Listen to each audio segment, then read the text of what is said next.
Hey, JJ, it's good to see you. Last time I saw you, we weren't social distancing. We were eating some amazing food next to each other.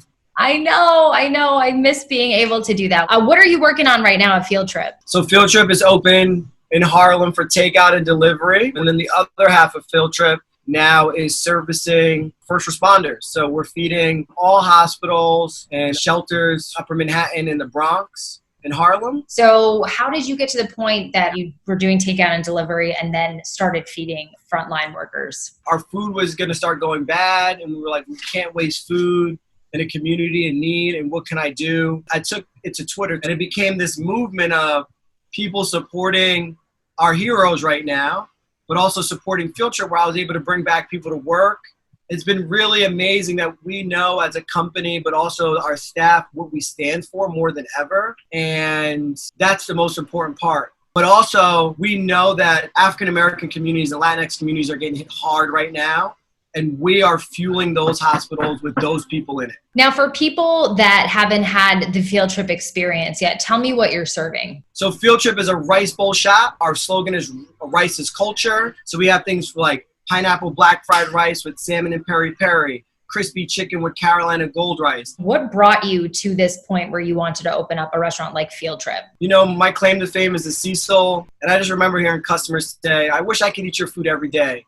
So that was step one. How can I provide something at a price point where people can eat every day? But two was in African-American communities or low-income communities. And I said, if I could put a fresh new brand in Harlem, then we could take this and replicate this in other communities that look like Harlem, because people want to eat like this. They want to consciously eat better. And that's what we're doing. Well, what can we do to help you? What can we do to help you in Field Trip? What can we do to help restaurants in the city? If you go to fieldtripnyc.com/contribute, and then look to your local community and support them, because they really do need it. I look forward to seeing you again in person without social distancing, hopefully sometime soon. What was it like for you initially being restaurant owners, kind of getting the news? What did it feel like? And how did you get to this point? We feel fortunate that we stuck it out the first few weeks when it was really painful. Yeah. Because then it put us in a position where we actually still had a team on hand that was able to do this. As you know, we raised a GoFundMe and the response was overwhelming, which was amazing. And we realized how great the need was. So it's called Dumplings for Doctors? Yes. But we stopped sending dumplings because we can't scale that up.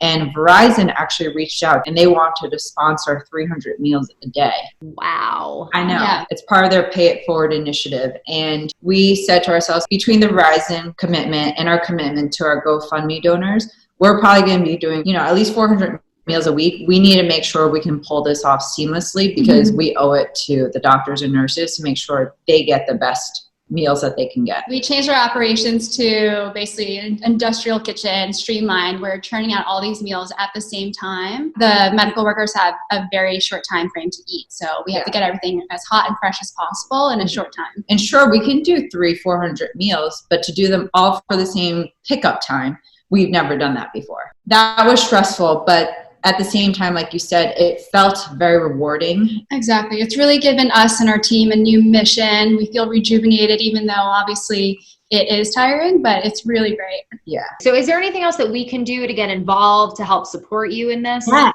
absolutely. Definitely write some note cards and mail it to 380 Broome Street. It's been a huge, refreshing moment for healthcare workers who are so moved by the uplifting notes people are sending. Just to be clear, the cards, please send them addressed to the healthcare workers, and we'll include them in the meal drop-offs. Great. That's easy enough. You guys are our heroes too, so thank you so much for what you're doing. Thank you. Thank you.